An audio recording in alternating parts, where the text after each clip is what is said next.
태초에 하나님께서 하늘과 땅을 창조하셨습니다. 그런데 그 땅은 지금처럼 짜임새 있는 모습이 아니었고 생물 하나 없이 텅 비어 있었습니다. 어둠이 깊은 바다를 덮고 있었고 하나님의 영은 물 위에서 움직이고 계셨습니다. 그때 하나님께서 말씀하셨습니다. 빛이 생겨라. 그러자 빛이 생겼습니다. 그 빛이 하나님께서 보시기에 좋았습니다. 하나님께서 빛과 어둠을 나누셨습니다. 하나님께서는 빛을 낮이라 부르시고 어둠을 밤이라 부르셨습니다. 저녁이 지나고 아침이 되니 이날이 첫째 날이었습니다. 하늘과 땅이 만들어지던 때, 곧 여호와 하나님께서 땅과 하늘을 만드셨을 때의 이야기는 이러합니다.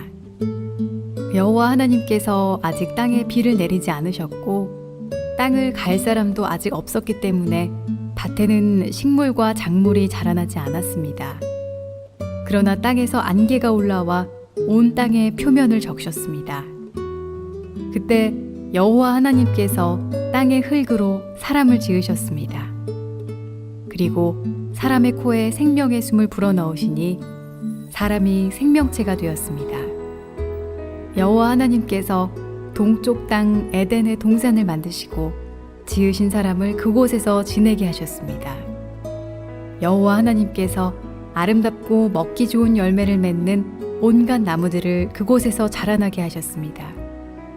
동산 한가운데에는 생명나무와 선악을 알게 하는 나무도 있었습니다. 에덴에서 하나의 강이 흘러 동산을 적시고 그곳에서 강이 나뉘어 네 줄기가 되었습니다. 믿음을 고백하고 함께 말씀을 드리겠습니다. 제가 먼저 고백하겠습니다. 하나님은 나를 사랑하십니다. 나는 그 사랑 안에 있습니다. 하나님은 오늘 나에게 말씀하실 것입니다. 그 말씀에 능력이 있습니다. 그 말씀에 생명이 있습니다. 나의 마음을 하나님께 열겠습니다. 나의 생각을 예수님께 집중하겠습니다. 들은 만큼 변합니다. 들은 만큼 행복해집니다. 지난 주일까지 저희가 창세기 2장을 설교를 마무리했었습니다. 돌아보니까 11주나 했더라고요. 11주 동안 1장과 2장을 묵상을 했었는데 다시 오늘 설교 본문이 창세기 1장을 읽고 2장을 읽어서 혹시 어떤 분들은 좀 의아하지 않았을까 싶습니다.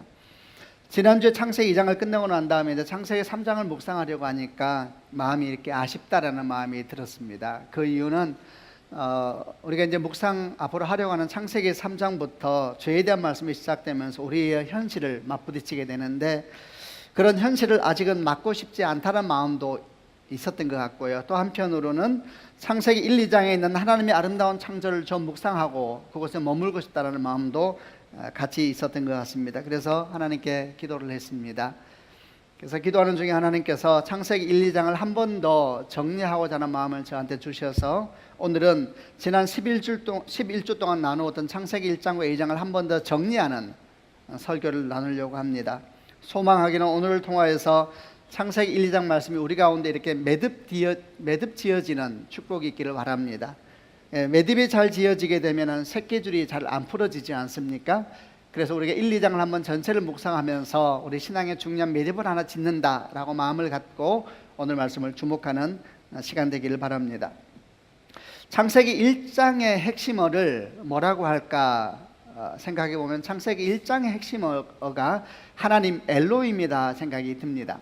그리고 창세기 2장의 핵심어는 사람 아담 이것이 핵심이다라는 생각이 들었습니다. 먼저 창세기 1장에서부터 묵상을 시작해 보겠습니다. 함께 묵상을 나눌 때에는 지난 11주 동안에 들었던 창조에 대한 묵상을 하시면서 함께 나누어 보도록 하겠습니다. 창세기 첫 문장, 성경의 첫 문장이기도 하죠. 창세기 1장 1절 이렇게 시작됩니다. 태초에 하나님이 천지를 창조하셨다. 태초, 하나님, 천지, 창조라고 하는 4개의 단어로 구성되어 있는 짧은 문장입니다. 그런데 이 짧은 문장에 성경 66권 전체를 지배하고 있습니다. 그리고 이렇게 4개의 문장으로 되어 있는 짧은 문장을 우리가 믿느냐 믿지 않느냐에 따라서 성경 전체가 열리기도 하고 또는 닫히기도 하는 겁니다. 그렇게 본다면 창세기 1장 1절은 대단히 중요한 말씀입니다. 생각해 보면은 지난 11주 동안 저희가 나누었던 창세기 1, 2장에 대한 묵상도 결국 크게 보면은 1장 1절에 대한 좀 더 세부적인 묵상이 아닌가라는 생각도 듭니다. 7일 동안 이루어졌던 하나님의 창조 이야기, 그리고 에덴 동산에 대한 말씀, 남자와 여자, 결혼과 가정에 대한 모든 말씀이 이르기까지, 이런 모든 말씀들이 창세기 1장 1절 태초에 하나님의 천지를 창조하셨다라는 내용을 보다 구체적으로 우리 가운데 보여주는 말씀이다, 이렇게 묵상할 수 있다는 이야기죠. 이렇게 본다면 1장 1절은 대단히 중요한 말씀이고 창세기 1, 2장 전체를 이끌어오면서 성경 66권 전체를 덮고 있는 말씀이기도 합니다. 그런데 이 중요한 한 문장을 다시 조금 더 정리해 보면서 가장 핵심되는 한 단어를 꼽으라 그러면은 아마도 그 단어는 하나님이라고 말할 수 있을 겁니다. 하나님이 태초, 즉 시간을 만드셨고, 하나님께서 하늘과 땅, 천지를 만드셨고, 하나님께서 무에서 유, 창조라고 표현하죠. 하나님께서 창조하셨습니다. 태초에 하나님이 천지를 창조하셨다. 핵심 언어는 하나님 엘로힘이라는 언어입니다. 사실 이 언어는 창세기 1장 1절의 핵심뿐만 아니라 1장 전체를 덮고 있는 핵심 어이기도 합니다. 창세기 1장 전체가 31개 절로 되어 있는데 하나님 엘로힘이라는 단어가 32번이 나옵니다. 그러니까 절마다 또는 문장마다 하나님이라는 주어, 거기서 시작해서 거기서 마무리되고 있다. 그래도 그렇게 과한 묵상이 아닐 겁니다. 창세기 1장에 6일 동안의 창조에 대한 기록이 나오는데 6일 동안의 창조에 대한 모든 이야기도 같은 문장이 시작됩니다. 하나님이 가라사대, 하나님이 이르시되, 하나님께서 말씀하셨습니다라는 말씀으로 시작되면서 6일 동안 창조도 하나하나 기록이 되어 있습니다. 이렇게 창세기 1장의 모든 메시지가 하나님이라는 단어 속에 모아진다라고 묵상하게 되면 1장의 메시지는 거의 명확해집니다. 그 메시지는 뭐냐면 하나님께서 우주 만물의 시작이고 하나님께서 중심이시라는 겁니다. 여러분 아멘 하시기를 바랍니다. 하나님께서 우주 만물의 시작이고 하나님께서 중심이십니다. 이것은 아주 중요한 교훈입니다. 이 이야기는 우주 만물 속에는 인간도 포함되어 있죠. 사람도 마찬가지입니다. 하나님께서 우리의 시작이고 하나님께서 우리가 돌아가야 될 곳이고 하나님께서 우리의 중심이십니다. 사람의 모든 문제는, 그리고 이 땅의 모든 문제는 이 중심 되신 하나님, 이 중심 되신 하나님 대신에 다른 것이 중심을 차지할 때 일어나는 것입니다. 우리 삶의 중심축이 하나님이 아니라 우리 자신이 된다든지 아니면 세상에는 그 어떤 것이 대신하게 되어버렸을 때에 거기에서부터 모든 문제는 시작된다는 겁니다. 다음 주부터 나눌 죄에 대한 이야기가 그렇습니다. 뱀이 하와에게 와서 이렇게 이야기했습니다. 선악과를 먹으면 네가 하나님이 될 수 있어, 이렇게 이야기를 하자 하와가 선악과를 먹었습니다. 그리고 그 위에 모든 인간들은 하나님 대신에 스스로 신이 되었습니다. 그리고 인류의 역사는 신들의 전쟁이 시작된 겁니다. 그 이후로 아담과 하와의 중심은 더 이상 하나님이 아니었습니다. 그들의 삶의 중심은 그들 자신이 되거나 아니면 세상에 있는 것들이 그들 중심을 차지하게 됐습니다. 우리가 어릴 때부터 중고등학교 때부터 아마 시작되지 않았는가 싶습니다만은 배운 사상이라 그래야 될까, 철학이라 그래야 될까요? 한 가지가 있는데 그것이 휴머니즘이라는 겁니다. 휴머니즘, 모든 것은 사람을 위해서 존재한다는 것입니다. 사람이 중심이 되고 사람을 위해서 존재한다는 것이죠. 이 땅에는 모든 조직도, 교회도, 신앙도 다 사람을 위해서 존재하는 것이다. 사람 중심 사상, 우리는 그것을 인본주의라고 하기도 합니다. 이런 휴머니즘이 우리 마음 가운데 깊이 있습니다. 지금도 휴머니즘이라는 말을 들으면 마음이 설레이지 않습니까? 저는 지금도 휴머니즘이라는 말을 들으면 왠지 모르게 마음이 설레입니다. 그것은 아마도 제가 성장하면서 이 인본주의 휴머니즘이라는 언어 속에서 가졌던 소망 때문인 것 같습니다. 그 언어가 우리에게 주었던 설레임은 사람이 중심이 되고 모든 것이 사람을 위해서 존재하기 시작할 때에 더 이상 인간 소외는 발생하지 않을 것이며 참으로 사람이 사람다워질 것이다 라는 소망을 우리 가운데 가르쳐 줬습니다. 모든 것은 사람의 행복을 위해서 존재해야 되고 사람이 사람답기 위해서 존재해야 된다라는 사람 중심 사상, 이 중심 사상이 우리에게 주었던 가슴 설레는 소망입니다. 왜냐하면 우리 안에는 꿈이 있거든요. 사람답고 싶은 꿈이 있는 것입니다. 우리는 존중받고 싶고 우리는 아름답게 꿈꾸는 인생이 되고 싶고 우리는 행복하고 싶고 우리는 정말 우리다워지고 싶습니다. 우리 안에 이런 꿈이 있는 것입니다. 사람답게 살고 싶다, 사람이고 싶다, 사람다운 인생을 살고 이런 꿈이 우리가 이제 가득 있기 때문에 이 사람 중심 사상, 사람이 중심돼서 모든 것이 존재한다라고 말하는 인본주의는 이런 우리 꿈을 채워줄지 알았던 것입니다. 여러분, 그런데 정말 이런 사람 중심 사상이 우리 마음속에 있는 깊은 갈망, 소망을 채워주었습니까? 여러분, 전혀 아닙니다. 참으로 이상하게도 사람을 가장 사람답게 만들어줄 줄 알았던 사람 중심 사상은 오히려 사람을 가장 비참하게 만들어버렸습니다. 그들은 우리에게 말했습니다. 우리는 원숭이의 먼 친척이라고 말해 주었습니다. 그리고 우리의 삶은 목적 있게 만드는 존재가 아니라 우연히 만들어진, 아주 긴 시간에 걸쳐서 우연히 존재하게 된 물질 중에 하나라고 우리에게 가르쳐 주었습니다. 우리는 이것을 창세기 1장을 묵상하면서 과학적인 근거에서 나온 과학적인 결론이 아니라 사실은 그들의 믿음이라는 것도 알게 됐습니다. 인간 중심 사상은 인간을 가장 비참한 존재로 만들어 버렸습니다. 그러나 이런 인간 중심 사상과는 전혀 다른 말씀이 그동안 우리가 11조 동안 들었던 말씀이고, 그 한가운데 창세기 1장 말씀이 있는 겁니다. 창세기 1장 말씀은 인간 중심 사상과는 전혀 다른 이야기를 합니다. 하나님이 중심이시다, 하나님이 시작이시다, 이렇게 말씀을 합니다. 그분이 우주 만물을 만드셨을 뿐만 아니라 우리는 그분으로부터 시작되었고 그분께로 돌아가게 될 것이다. 그리고 바로 그 하나님이 이 땅과 인생의 중심이 되시고 시작이 되고, 그럴 때 그때야말로 이 땅은 질서가 잡히게 되고 사람은 정말 사람다워지는 것이다. 이런 이야기가 창세기 1장에는 반복된 메시지입니다.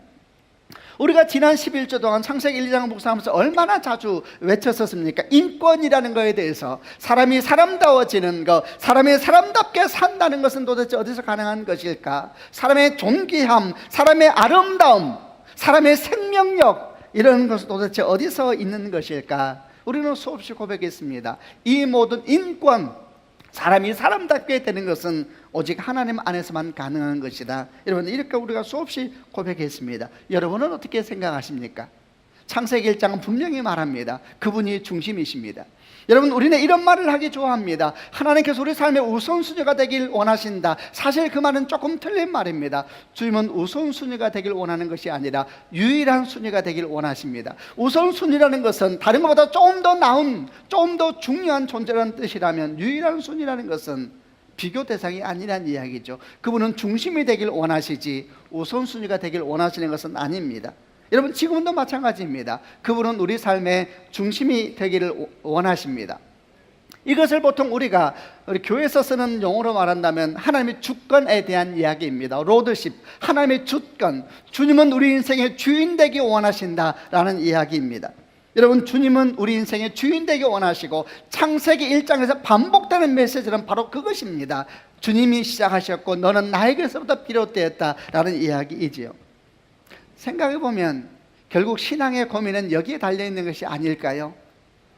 하나님의 주님 되심이 분명해지면 분명해질수록 신앙은 분명해지고, 하나님의 주님 되심이 흔들리면 흔들릴수록 신앙도 흔들리지 않을까요? 한번 우리는 질문해 보아야 합니다. 우리 삶의 중심축에 하나님이 계시는가? 아니면 내가 하나님을 믿는다고 말하면서도 여전히 내 삶의 중심을 차지하고 있는 것은 나 자신이거나 아니면 세상에 있는 것은 아닐까? 우리가 창세기 1, 2장을 지나서 우리 현실을 이야기하는 3장에 들어가기 이전에 우리는 질문해 봐야 합니다. 내 모든 삶의 선택과 행동의 중심에 하나님이 계시는가? 아니면 내 모든 삶의 선택과 행동의 중심에 내 자신이 있거나 아니면 세상에 그 어떤 것이 있는가 질문해 봐야 합니다. 여러분, 그러나 하나님의 주권자 되심, 하나님의 주님 되심을 인정한다는 것은 그리 단순한 일은 아닙니다. 저는 목사입니다. 그런데 제가 목사 된 초기에도 그랬습니다. 나는 하나님을 믿으면서도, 심지어는 목사가 된 초창기에도 하나님의 주권에 대해서는 의문도 많았고 질문도 많았습니다. 저는 생각하기에 저의 자유의지와 하나님의 주권이 어떻게 양립할 수 있는가에 대해서 이해할 수가 없었습니다. 하나님의 주권은 나의 자유의지를 빼앗고 나를 노예로 만드는 것이 아닌가라는 느낌이 들었습니다. 그래서 하나님께서 우리에게 자유의지를 주셨습니다라고 말하면서 동시에 하나님이 주권자이십니다라고 말하는 것은 모순이다 라는 생각이 제 마음 깊은 곳에 해결되지 않고 있었습니다. 이런 마음이 있다 보니까 하나님의 주권에 대한 성경의 말씀이 나오면은 이게 아멘이 되지가 않는 겁니다. 마음속에 항상 불편함, 설명되지 않는 불편함이 있었습니다. 예레미야 18장이나 로마서 9장을 보게 되면 토기장이와 토기에 대한 말씀이 나옵니다. 하나님은 토기장이시고 우리가 토기라고 설명하면서 성경은 말씀하시기를 주님께서 토기장이가 마음대로 토기를 만들 권한이 없겠느냐 이런 말씀을 할 때에 저는 마음이 아주 불편했습니다. 난 도대체 뭔가? 또 로마서 9장을 보면 같은 토기장과 토기에 대한 말씀을 하면서 사도 바울은 이렇게 이야기를 합니다. 웬 토기가 그렇게 말이 맞느냐 이런 얘기를 해요. 그럼 전 마음이 불편했습니다. 이불 만든 사람은 누군데 왜 만들어 놓고 말을 못하게 하나 이런 생각도 들었습니다. 이사야 43장 21절에 이 백성은 내가 나를 위하여 지었나니 나의 찬송을 부르려 함이라. 아주 저는 불편했습니다. 내가 노래하는 기계인가? 천국 가면 24시간 노래한다 그러니까 더 마음이 불편했습니다. 난 좀 쉬고 싶은데 이런 생각들, 이 마음 깊은 곳에는 하나님의 로드십에 대해서 하나님의 주권에 대해서 이해할 수 없는 불편함이 있었던 겁니다. 그러나 여러분, 이런 모든 생각은 사실은 잘못된 것입니다. 바로 그것이 어떻게 잘못됐는가에 대해서 가르쳐주는 말씀이 창세기 1장에 분명히 나와 있는 겁니다. 우선 우리가 알아야 될 것은 하나님의 주권과 나의 자유의지는 충돌하는 개념이 아닙니다. 왜냐하면 하나님의 주권으로부터 나의 자유의지가 나왔기 때문입니다. 창세기 1장을 여러분 잘 기억해 보십시오.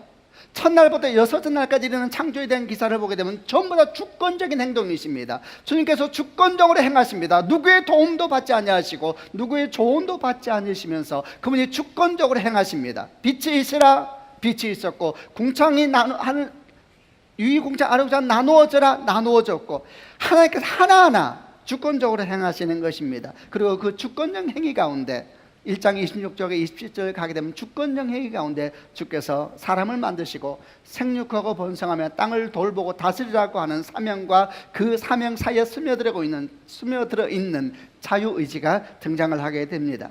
하나님의 주권으로부터 자유의지가 흘러나온 것입니다. 이런 묵상을 하게 되면 우리는 사실 질문이 잘못됐다는 걸 알게 됩니다. 사실 우리의 질문, 우리의 선택은 하나님의 주권인가 나의 자유의지인가가 아니라 하나님의 주권 아래에 있는 나의 자유의지인가 하나님의 주권을 거부하는 나의 자유의지인가 선택이 있을 뿐입니다. 사람들은 하나님의 주권을 거부하는 것을 나의 자유의지라고 생각하기를 좋아합니다. 그러나 여러분, 하나님의 주권을 거부하는 나의 자유의지를 주장하는 사람들이 말하는 자유의지는 한마디로 말하면 자기 마음대로 살고 싶은 의지입니다. 그건 하나님 말씀하신 자유의지가 아닙니다. 하나님 말씀하신 자유의지는 자기 마음대로 하고 싶은 의지가 아니라 질서가 있고 책임이 따르는 자유의지입니다. 하나님 말씀하는 자유의지는 사람을 사람답게 하고 사람의 생명력에 꿈틀거리게 하며 사람의 생명을 부흥시키고 이 땅에는 모든 피조 속에 아름다운 질서를 가져다주는 자유의지입니다. 이 하나님이 주시는 자유의지는 하나님의 질서, 그 생명력과 진리와 빛으로 가득한 하나님의 질서를 질서되게 하는 자유의지인 것입니다. 하나님 말씀하신 자유의지는 자기 하고 싶은 대로 다 하고 싶은 의지가 아닌 겁니다. 우리는 창세기 1장을 지나가면서 질문해야 합니다. 우리가 원하는 자유의지는 무엇인가? 내 마음대로 하기 원하는 의지인가? 아니면 거룩하며 질서가 있으며 생명력으로 꿈틀거리게 하는 하나님의 생명의 질서를 완성해가는 거룩한 자유의지인가? 우리는 선택해야 되는 겁니다. 그리고 우리 신앙은 바로 이 질서의 회복입니다. 첫째는 하나님의 주권이 온전하게 되는 것이요, 둘째는 그 주권 아래에 있는 나의 자유의지가 온전하게 회복되는 것입니다. 하나님의 주권만 회복되면 되는가? 아닙니다. 우리 자유의지도 건강하게 회복돼야 됩니다. 그리고 우리 자유의지의 건강한 회복은 무엇을 말하는가? 그것은 하나님의 주권 아래에 있는 자유의지로의 회복입니다. 우리는 창세기 12장 1절에서 믿음의 아비라고 말하는 아브라함을 발견하게 됩니다. 하나님께서 그의 인생을 주권적으로 부르십니다. 너의 고향 친척 아비 집을 떠나 내가 너에게 줄 땅으로 가라. 주권적인 부르심입니다. 하나님의 주권의 역사가 시작된 겁니다. 그러나 아직 아브라함의 자발적이며 거룩한 자기 의지의 순종이 아직 시작되지 않은 겁니다. 그 순종이 없다면 역사가 일어나지 않은 겁니다. 주께서 고향 친척 아비 집을 떠나 내가 내게 줄 땅으로 가라라는 주권적인 역사가 시작됐을 때 성경은 아브라함이 그 말씀을 따라 갔다라고 이야기하면서 믿음의 역사는 시작되는 겁니다. 하나님께서 주도적으로 일하십니다. 아멘이죠. 그리고 우리는 그 주권 아래에서 우리 건강한 자유의지를 회복하게 되는 겁니다. 주권 아래서 회복된 자유의지는 수치스러운 굴종이 아니고 거룩한 순종입니다. 사랑하는 성도 여러분, 이런 거룩한 역사가 우리 가운데 있기를 주님의 이름으로 축원합니다. 하나의 주권을 거부하면서 마음대로 하겠다는 자유의지를 외치는 사람들, 우리 안에 있는 욕망들, 이 욕망은 도대체 무엇인가? 이 욕망이 에덴 동산에서 선악과를 없애버린 욕망입니다. 이 욕망이 자기 마음대로 하는 인생 살고 싶고 책임 없는 힘을 갖고 싶고 선이 없는 인생을 살고 싶다 하는 욕망입니다. 이 욕망은 하나님이 주신 욕망이 아닙니다. 이 욕망은 자기 삶의 중심층에 하나님을 세우는 걸 거부합니다. 이 욕망은 끊임없이 자기 삶의 중심층에 자기 자신을 세우고 그리고 거기에서부터 행복이 시작된다고 생각하는 욕망입니다. 중요한 것은, 그리고 슬픈 사실은 그곳에서 행복은 없다는 것입니다. 창세기 1장은 말합니다. 아이러니하게도 그런 중심축은 우리를 가장 비참하게 만듭니다. 하나님의 주권과 나의 자유의지의 건강한 회복을 위해서 생각할 때 아주 좋은 예화가 생각이 났습니다. 벌써 100년 가까이 지난 이야기입니다만 그래도 아주 좋은 예화라서 해보려고 합니다. 1924년도 파리 올림픽 불의 전차 에릭 리델에 대한 이야기를 아실 겁니다. 영국의 100m 금메달 유망주였던 에릭 리델이 프랑스 파리로 올림픽을 하기 위해서 가는 배 선상에서 자기 100m 경주가 주일날 열리게 된다는 사실을 듣게 되었습니다. 그는 자기 경주가 주일에 열린다는 사실을 알고 참여하지 않겠다고 결정을 합니다. 그는 이렇게 말해왔습니다. 나는 하나님의 영광을 위해서 뜁니다. 그가 주일날 열리는 경기에 참여하지 않겠다 말했을 때에 온 영국 국민들과 신문들은 그를 맹비난했습니다. 조국을 버린 배신자, 옹졸하고 편협한 신앙인. 어쨌든 그는 주의를 지키기 위하여서 자신의 주 종목인 100m를 포기하고 우여곡절 끝에 400m 경주를 나가게 됐습니다. 그러나 단거리 경주인 100m하고 장거리 경주에 속하는 400m는 주법도 다르고 전략도 다른 겁니다. 그리고 100m 선수는 400m하고 같이 뛰지 않지요. 왜냐하면 발달한 근육이 다르거든요. 그가 400m를 뛰게 됐을 때 그의 경쟁자들은 비웃었습니다. 300m만 뛰고 쓰러질 것이다. 그 주법으로 뛰게 되면은. 그들의 말처럼 에릭 리델은 저조한 성적으로 예선을 간신히 통과하고 결승전 출발선에 서게 됐습니다. 그때 한 사람이 작은 쪽지 하나를 리델의 손에 쥐어주고 갑니다. 그 쪽지에는 사무엘상 2장 30절 말씀이 적혀 있었습니다. 나를 존중히 여기는 자를 나도 존중히 여기리라. 그는 400m를 47초 06이라고 하는 세계 신기록으로 우승했습니다. 사람들이 경악했고 경기 후 수많은 기자들이 모여들어서 질문했습니다. 어떻게 그렇게 달릴 수가 있었습니까? 그러자 그가 이렇게 말을 했습니다. 처음 200m는 내 온 힘을 다해서 힘껏 달렸고 그 다음 200m는 하나님이 도우심으로 더 힘껏 달렸습니다. 이랬습니다. 여러분, 우리는 지금 하나님의 주권과 그 안에서 건강을 회복된 나의 주권이 어떻게 함께 있을 수 있는가에 대한 얘기를 묵상하고 있습니다. 에릭 리델은 말했습니다. 처음 200m는 내 힘을 다해서 달렸고 나머지 200m는 하나님이 주신 힘으로 더 힘껏 달렸습니다. 그의 손에는 작은 쪽지 하나가 들려 있었습니다. 나를 존중히 여기는 자를 나도 존중히 여기리라. 얼마나 멋있습니까? 창세기 1장은 말씀합니다. 하나님이 시작하셨다. 하나님이 중심이다. 하나님이 중심축이 될 때 삶은 회복될 것이다. 하나님이 중심이 될 때에 창조의 역사는 시작되는 것이다. 갈라디아서 2장 20절에 사도 바울은 고백합니다. 내가 그리스도와 함께 십자가에 못 박혔나니 그런즉 이제는 내가 산 것이 아니라 내 안에 그리스도께서 사신 것이라. 내 안에 견고한 진이 있습니다. 여러분, 내 중심. 여러분, 그 견고한 진을 깨고 하나님이 중심되는 인생으로 거듭나는 축복이 있기를 바랍니다. 그것이 창세기 1장의 주제입니다. 이제 창세기 2장 얘기를 해보겠습니다. 창세기 2장의 주제는 사람, 아담입니다. 창세기 2장은 사람이 어떻게 창조되었는지부터 시작하여서 사람을 위해서 만들어진 에덴 동산과 그리고 남자와 여자가 하나 되어 이루어지는 결혼과 가정에 대한 말씀까지 아우르고 있습니다. 우리는 창세기 2장에서 사람, 아담에 대해서 보게 됩니다. 사람은 어떤 존재인가? 우리는 어떤 존재인가? 첫째, 우리는 영적 존재입니다. 사람은 하나님께서 다른 생물과 같이 흙으로 만드셨습니다. 그러나 그 코에 생기를 불어넣으심으로 사람과 다른 생물들은 근본적으로 다른 존재가 되었습니다. 사람만이 유일하게 모든 피조물 가운데 하나님과 교제하는 영적 존재가 된 겁니다. 사람은 흙과 생기로 만들어졌고 이것이 리빙 소울, 생명체, 사람이 된 겁니다. 사람은 흙으로 만들어졌기 때문에 땅에서 나는 식물을 먹어야 합니다. 피곤하면 쉬어야 되고 슬프면 울고 아프면 지치는 것입니다. 우리는 흙에서 만들어져서 땅에 나는 식물을 먹어야 됩니다. 우리는 여기서 겸손을 배우게 됩니다. 우리는 다 먼지입니다. 그러나 동시에 우리 안에 하나님의 생기가 있습니다. 그러면 우리는 땅에서 나는 식물만 먹으면 안 됩니다. 하늘에서 주는 만나도 먹어야 됩니다. 우리는 여기서 우리가 땅에 살지만 하늘을 보아야 되는 존재라는 것을 배워야 하는 겁니다. 마태복음 4장 4절에 우리 주님께서 말씀하셨습니다. 사람은 떡으로만 살 것이 아니라 하나님 입에서 나오는 모든 말씀으로 살 것이니라. 아멘이죠.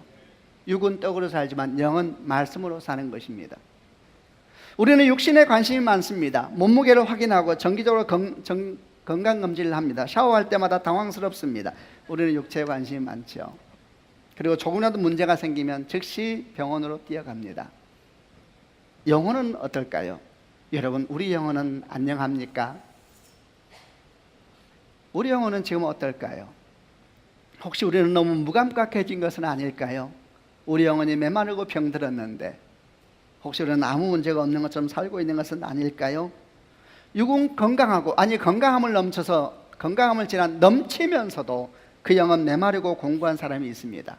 반대로 육은 연약하지만 그 영은 건강하고 맑은 사람이 있습니다. 어떤 사람이 되어야 할까요? 육도 건강하고 영도 건강해야죠. 그러면 선택해야 된다면 영을 선택해야 됩니다. 아멘 하시길 바랍니다. 왜냐하면 주님 말씀하시기를 영이 건강하면 육은 건강해질 거라 그랬습니다. 요한삼서 1장 2절 말씀, 아주 유명한 말씀이 있죠. 사랑하는 자여 네 영혼이 잘됨 같이 네가 범사에 잘되고 강건하길 내가 간구하노라.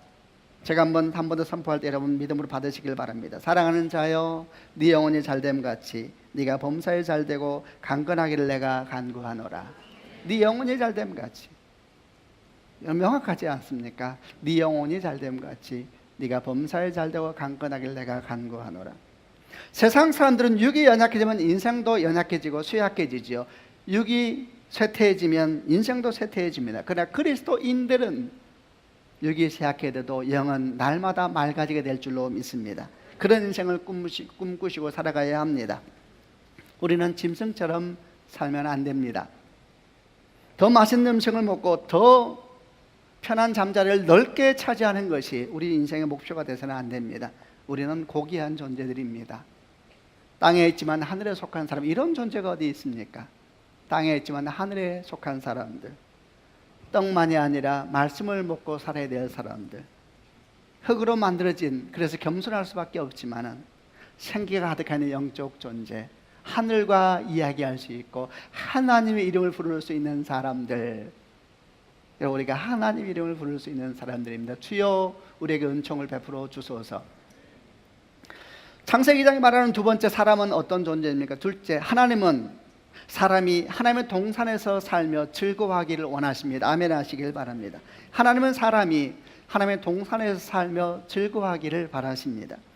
하나님 동산은 어딘가? 에덴 동산입니다. 하나님은 아담과 하와를 위하여서 한 땅을 구별하셨고 그 땅에 울타리를 세우셨습니다. 그리고 이름을 지으셨죠. 에덴, 기쁨의 동산의 이름을 지으시면서 말씀하시기를 이곳에서 살아라 그랬습니다. 그곳에서 잘 살고 바르게 살수록 세상이 복을 받게 되는 겁니다. 여러분 축복합니다. 여러분 가정이 하나님의 동산이 되는 축복이 있기를 바랍니다. 거룩하게 꿈꿔보십시다. 여러분 가정이 하나님의 동산이 되는 축복이 있기를 바랍니다. 여러분 우리 교회가 하나님의 동산이 되는 축복이 있기를 바랍니다. 여러분 또 축복합니다. 여러분 자신이 하나님의 동산이 되는 축복이 있기를 바랍니다. 하나님 동산은 어떤 곳일까요? 우리는 다시 또 창세기 2장을 기억하면서 몇 가지 묵상을 해봅니다. 하나님의 동산은 어떤 곳입니까? 첫째, 세상에 있지만은 세상과 구별되는 울타리가 있는 땅이었습니다. 세상에 있지만은 세상과 구별되는 울타리를 가진 땅. 두 번째, 하나님의 동산은 어떤 곳이었습니까? 그 한가운데 생명나무와 선악과가 있는 땅이었습니다. 여러분, 생명나무 선악과 그 한가운데 있었죠. 아담과 하와는 왜 에덴 동산을 쫓겨나야만 했는가? 그들은 두 나무 중에 한 나무를 먹어버렸거든요. 한 나무만 남겼죠. 십자가는 두 나무로 만들어졌습니다. 그런데 그 중에 한 나무를 빼버리려고 하는 사람들도 있지요. 왜곡된 복음, 반쪽 십자가, 고난은 모르고 영광만을 취하려고 하는 사람들. 로마서 8장 17절 말씀에 자녀이면 또한 상속자, 고 하나님의 상속자요 그리스도와 함께한 상속자니 우리가 그와 함께 영광을 받기 위해 고난도 함께 받아야 할 것이니라. 수고하고 애쓰는 걸음을 기뻐하지 않으면서 하나님의 영광을 취하고 싶은 열망들, 왜곡된 복음, 부서진 십자가, 바로 그것이 생명나무와 선악과가 정확하게 만나는 건 십자가입니다. 에덴 하나님 동산은 어떤 곳입니까? 그 한가운데 두 나무가 서 있는 땅이었습니다. 세 번째, 하나님 동산은 어떤 곳이었습니까? 그곳에서 한 강이 발원되었고 그 강은 거기에서 머물지 않았지요. 네 개로 갈라져서 동서남북으로 흘렀습니다. 또 마지막으로 하나님 동산은 어떤 곳입니까? 하나님 동산이었지만 거기에도 유혹은 있었습니다. 여러분, 주님의 이름으로 축복합니다. 하나님은 하나님의 사람들이 하나님 동산에서 거하며 살기를 원하십니다. 우리 가정이 그래야 되고 교회가 그래야 됩니다. 네 가지. 세상에 있지만 울타리가 있어야 됩니다. 두 번째, 그 중심에 십자가가 있어야 됩니다. 세 번째, 자기를 넘어서 흘러보내는 인생. 네 번째, 그래도 그 안에는 시험거리도 있고 유혹도 있습니다. 주 예수께서 다시 오실 때 그것 또한 해결되리니 마지막 날 그것도 다 풀어지게 될 줄로 믿습니다. 창세기 2장이 말하는 마지막 세 번째, 사람은 어떤 존재인가? 사람은 공동체적 존재라는 겁니다.